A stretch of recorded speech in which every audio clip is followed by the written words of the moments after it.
ह्या सृष्टीचं पालन पोषण कोण करतं बघू म्हणे. मग हे दोघंही काय केले, जसल्या आपले सोनावाची गुफा आहे त्या गुफेत जाऊन बसले.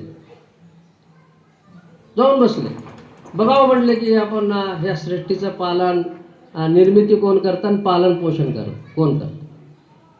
हे कोण सांगितलं मला, त्या आपले एक पाहुणे आहेत, एक आपल्या ब्रह्मदेवचेच कुणाचे ते पाहुणे आहेत, त्यांनी सांगितलेलं मला आठवलं. ही जी त्या ब्रह्मा विष्णू महेशने पहिले अनंत ब्रह्मा पाहिले त्याचं हे एक मोठ्या भाषेमध्ये त्यांनी कथा सांगितली होती.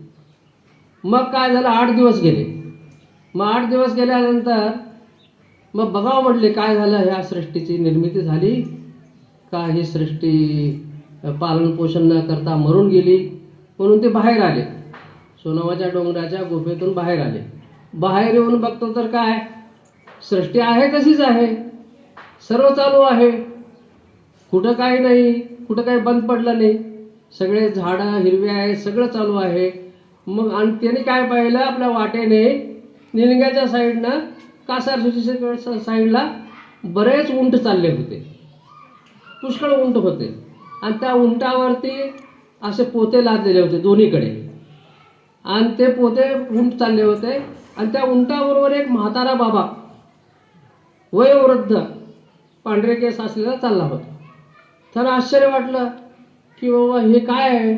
म्हणून ते त्या बाबाकडे गेले, त्या महाराजाकडे गेले, नमस्कार केला. कोण? ब्रह्मा आणि विष्णूनी. आपण कोण आहात? मग ते काय म्हणतात माहीत आहे? माहीत नाही मी कोण आहे. हा, तुम्हाला तुम्हीच माहीत नाही? हो म्हणे, मला माहीत नाही मी कोण आहे. बरं, हे उंट कुठून आले? माहीत नाही. कुठं चालले? माहीत नाही. अहो, तुम्ही त्या उंटाबरोबर चाललात ना, कुठून आले उंट? माहीत नाही. कुठं चालले?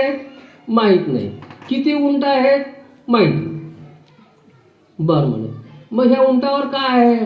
हां, हे माहीत आहे म्हणे. ह्या उंटावर काय आहे, या पोत्यात काय आहे म्हणे. ह्या पोत्यात अंडे आहेत म्हणजे, अंडे. इकडं अंडे, तिकडं अंडे. कसे आहेत दाखवा बघू. मग त्याने एक अंड काढलं, त्या बाबाने एक अंड काढलं. मग या अंड्यात काय बघू म्हणे, आपण फोडून बघू. मग एक अंड फोडलं. एक अंड फुटल्यानंतर तिच्यामध्ये कित्येक ब्रह्मा, कित्येक विष्णू आणि कित्येक महादेव दिसू लागले. आणि कित्येक असले आपल्या पृथ्वी जे असे कित्येक दिसू लागले.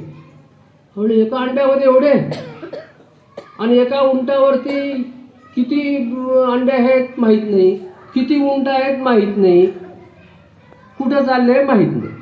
म्हणजे सृष्टीचा विस्तार अशा प्रकारचा आहे. आताच्या विज्ञानाने, आताच्या शास्त्रज्ञांनी याचा शोध लावलेला आहे. जसं आपल्या पुराणामध्ये लिहिलं होतं ते आता खरं होऊ लागलंय. आताचे शास्त्रज्ञ काय म्हणतात, आपल्यासारखे जे सूर्य असे करोडो सूर्य आहेत. आपण पांढरा पट्टा बघतो ना रात्री, त्याला आकाशगंगा म्हणतात. आकाशगंगा, त्या आकाशगंगेमध्ये करोडो आपले सूर्य आहेत. आपल्यासारखे सूर्य करोडो आहेत. आता एका पृथ्वीचं पालन ब्रह्मा विष्णू महेश पकडले तर एवढ्या करोडो पृथ्वी असतील, एवढे करोडो ब्रह्मा, एवढे करोडो विष्णू आणि एवढे करोडो महेश. हे आताच्या विज्ञानाने पण सिद्ध केलेलं आहे. आणि अशा आकाशगंगा करोडो आकाशगंगा आहेत. एका आकाशगंगेमध्ये करोडो सूर्य आहेत आणि अशा करोडो आकाशगंगा आहेत. अशा प्रकारची सृष्टीची निर्मिती कोण केलेलं आहे? ह्या जगदंबेने केलेलं, ही मातेने केलेलं आहे. आणि मी ज्यावेळेस भागवताचा पारायण करत होतो त्यामध्ये सुद्धा एक वर्णन येतं की ह्या सृष्टीची निर्मिती कशी झाली. तर तिला काय म्हणतात, जो परमात्मा आहे त्याला पुरुष म्हणतात. आणि ही जी माया आहे तिला जगदंबा, तिला प्रकृती नाव आहे. म्हणजे वेगवेगळ्या प्रकारे वेगवेगळ्या नावाने ही ओळखली, परमात्मा ओळखला.